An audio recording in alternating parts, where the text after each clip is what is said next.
Estamos de regresso ao Direito a Falar, à segunda parte, onde estamos a discutir a internacionalização das sociedades de advogados. Vou começar a segunda parte aqui pelo Bruno. Estamos a falar de internacionalização de advogados, mas também há aqui um trabalho de escritórios portugueses em trazer investimentos para Portugal. Ou não é assim? Funciona de uma forma recíproca. Sim, tendencialmente sim. E também é um movimento natural e económico, ou seja, como eu dizia também no início, da mesma forma que nós estamos a prestar serviços no nosso país de origem a clientes internacionais e vamos, entre aspas, encontrá-los mais tarde noutros países, noutras geografias, o mesmo também acontece nos países para onde nós vamos e depois os empresários e os grupos económicos desses mesmos países quererem vir, neste caso, para Portugal.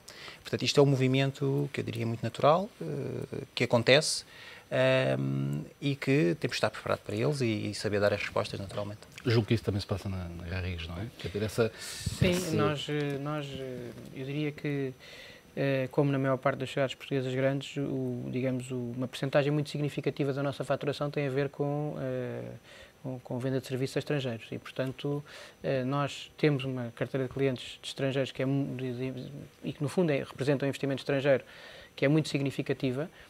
E eu penso que nós, enquanto advogados, sobretudo na fase em que nós estamos no nosso país, temos também uma responsabilidade no sentido de tentar, na medida das nossas possibilidades, tentar encontrar formas de ajudar o país a sair da situação em que está. Ou seja,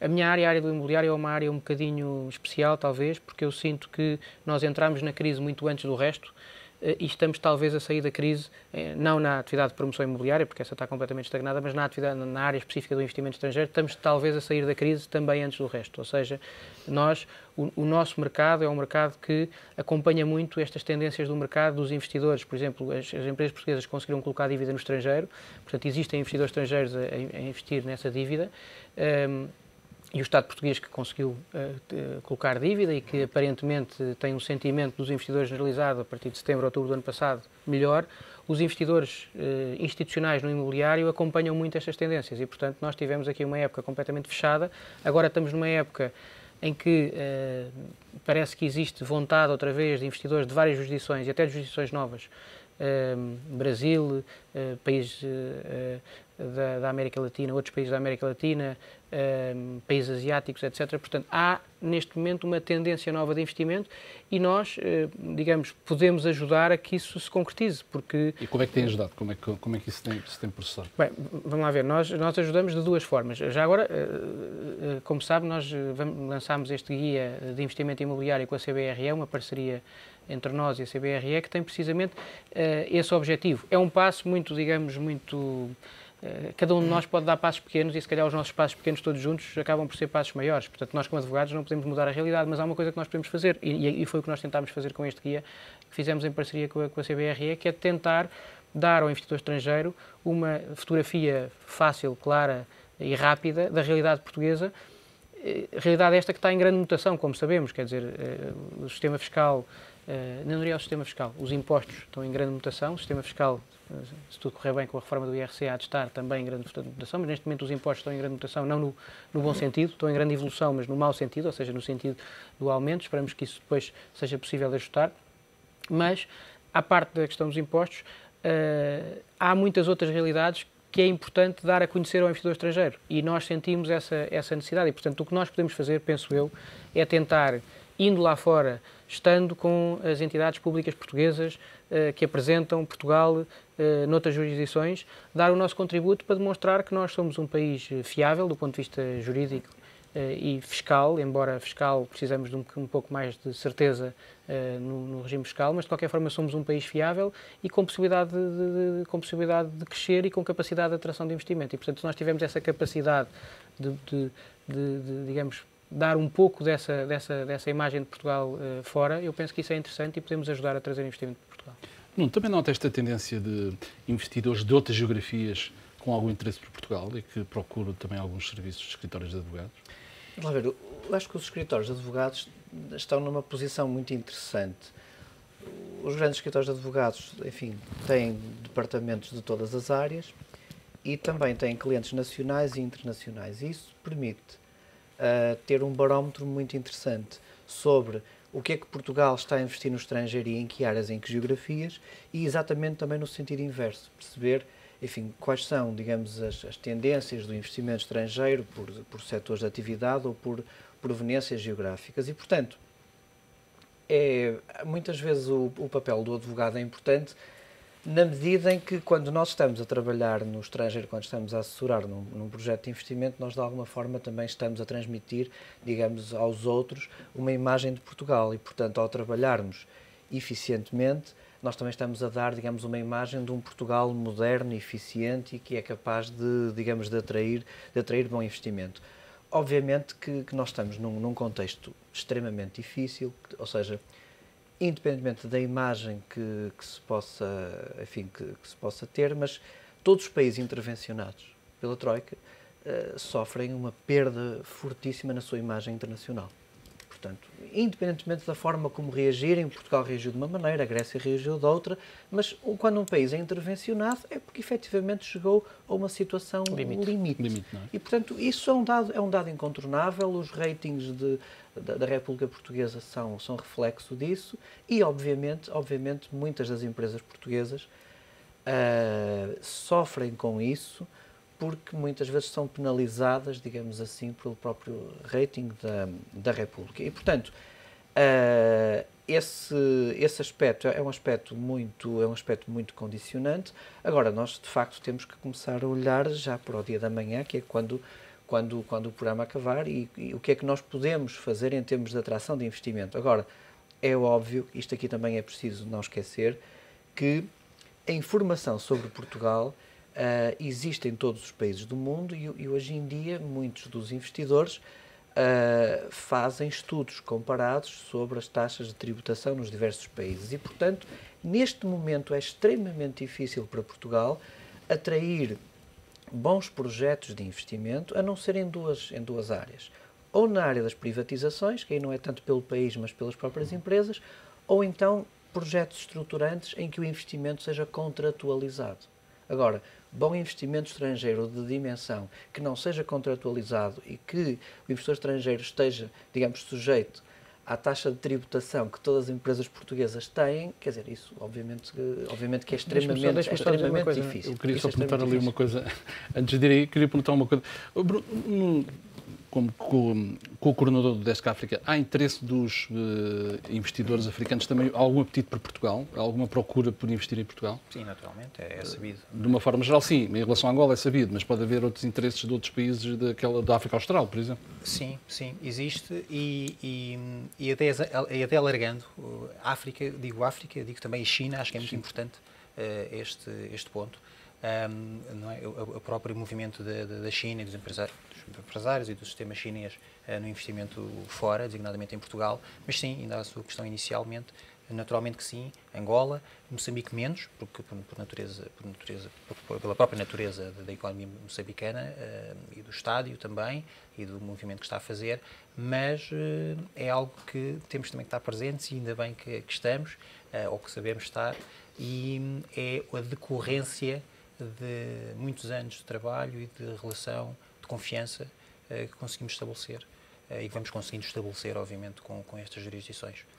O Miguel, queria acrescentar alguma coisa? Não, eu ia só dizer que eu penso que as áreas de atividade são muito diferentes de umas para as outras e, como não estava a dizer, existem, digamos, áreas mais apetecíveis para os investidores estrangeiros. As privatizações ou os investimentos estruturantes contratualizados, de facto, são interessantes. Agora, eu dando o meu exemplo da minha área, a área imobiliária é uma área interessante porque nós sentimos que a partir do momento em que foi assinado o memorando de entendimento, o investimento estrangeiro pura e simplesmente desapareceu. Ou seja, durante um ano, entre abril de 2011 e abril de 2012, ou no verão de 2012, o investimento estrangeiro desapareceu. Ou seja, nós continuávamos a ter trabalho, felizmente todos nós, mas por via de outras coisas, reestruturações de dívida, ou seja, outras atividades que não tinham diretamente a ver com o investimento estrangeiro.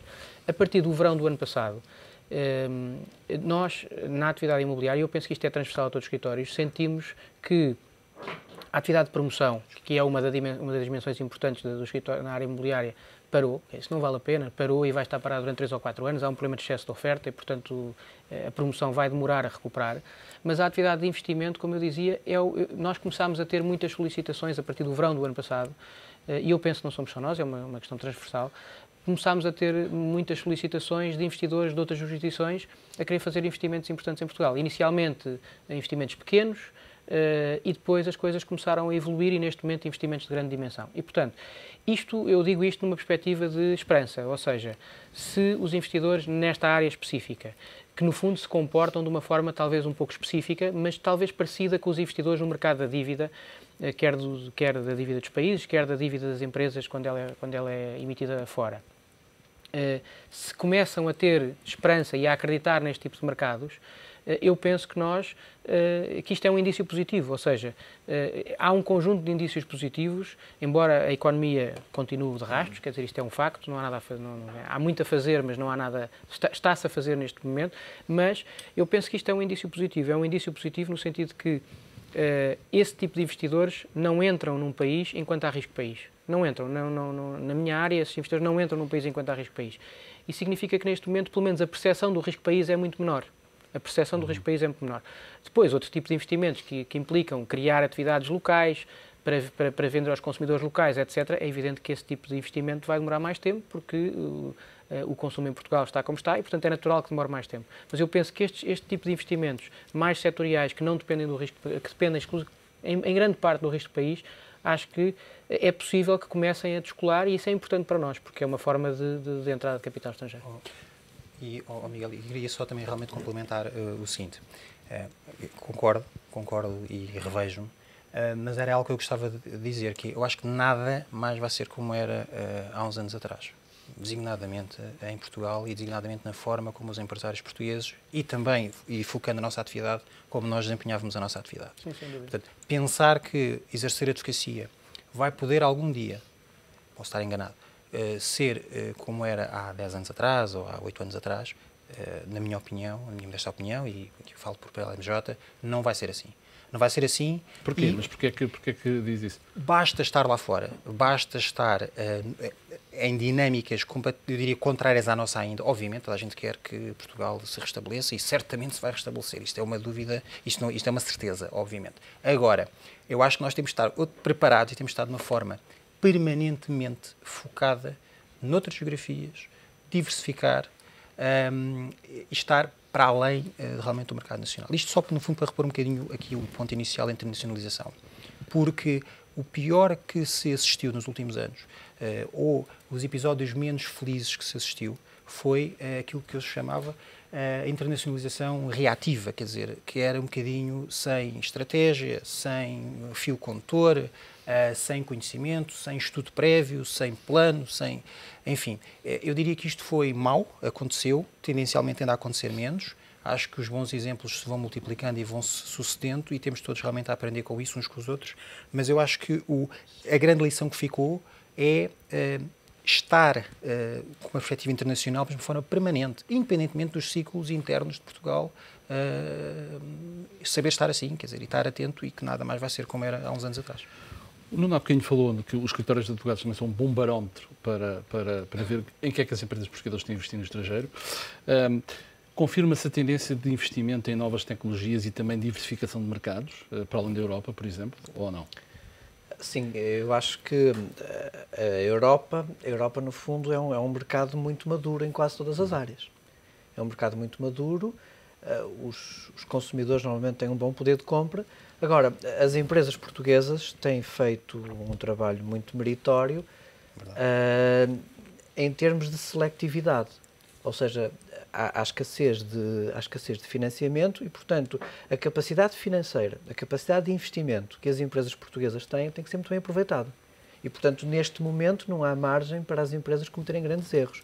Portanto, E isso está a acontecer? Por exemplo, no caso das empresas portuguesas, elas estão focadas nisso? Estão. Ou seja, eu noto que mais recentemente, enfim, nos últimos 2 anos, eu noto que as empresas fazem um estudo muito mais minucioso, estudo financeiro, estudo comercial, estudo estratégico, antes de fazerem os seus investimentos. E, portanto, tenho assistido isso, aliás, dá-me bastante prazer, bastante gozo, ver empresas portuguesas a conquistar cota de mercado no estrangeiro, em África, na América Latina, e isto é muito importante, ou seja, os empresários portugueses têm o ADN, ou seja, apesar destas dificuldades que estamos a viver, eles estão a ser muito seletivos nos seus investimentos e estão a ter bons resultados. Agora, a internacionalização não é um ato, é um processo longo e contínuo.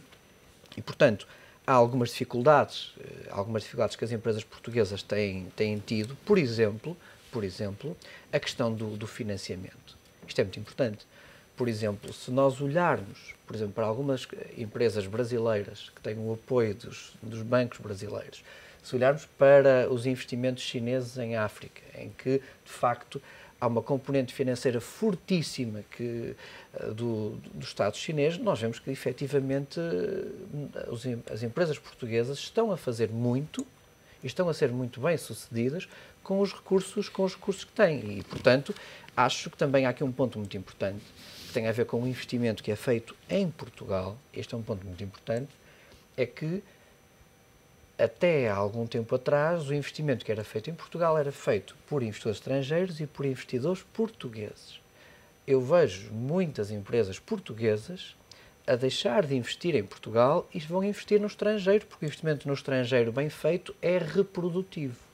E, portanto, um dos aspectos da falta de investimento em Portugal não é só apenas com a diminuição do investimento estrangeiro, é porque as empresas portuguesas estão a direcionar os seus poucos recursos de investimento para outras geografias. E, portanto, este é um problema, esta é uma questão que mais tarde ou mais cedo terá que ser resolvida. Agora, sem dúvida nenhuma que há mercados que há uns anos atrás eram praticamente desconhecidos na América Latina e que hoje há empresas que já têm bons volumes de faturação nesses países e obviamente a África e Brasil são os casos mais flagrantes. Agora, outros países da América Latina, Colômbia, Argentina e outros países é de facto notável e eu penso que esses países a importância desses países vai crescer na faturação das empresas portuguesas, sem dúvida nenhuma. Bruno, queria acrescentar alguma coisa? Estamos mesmo perto do fim.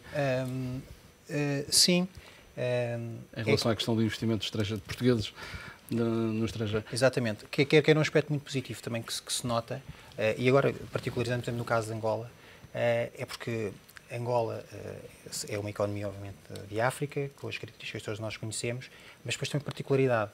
Como, obviamente, tem aquele motor do setor petrolífero, tem uma grande componente internacional, ou seja, das empresas que lá estão. Portanto, e o que é muito interessante é ver realmente as empresas portuguesas a fazerem o seu caminho nos mais variados setores dos serviços da indústria e nas parcerias que se vão formando e também, se calhar, a competir muito melhor e de forma muito mais eficaz do que fariam talvez há uns anos atrás. E realmente tem mesmo que ser assim, ou seja, estar noutros palcos, estar noutros cenários, com outros atores, com muita experiência, anglo-saxónicos, japoneses, portanto, o colega falou aqui na China, por exemplo, o Japão, quer dizer, a forma como o Japão tem também incrementado o investimento em geografias de África também é notável, e acho que temos muito a aprender, todos, os empresários portugueses, nós, advogados, nestes palcos onde estamos, e o caminho só pode ser esse, quer dizer, estar mais de forma permanente. Agradeço a presença aos três neste Direito a Falar. Foi mais um programa Direito a Falar, uma parceria entre o Económico e a Revista de Advogados. Voltaremos para a semana com outro tema.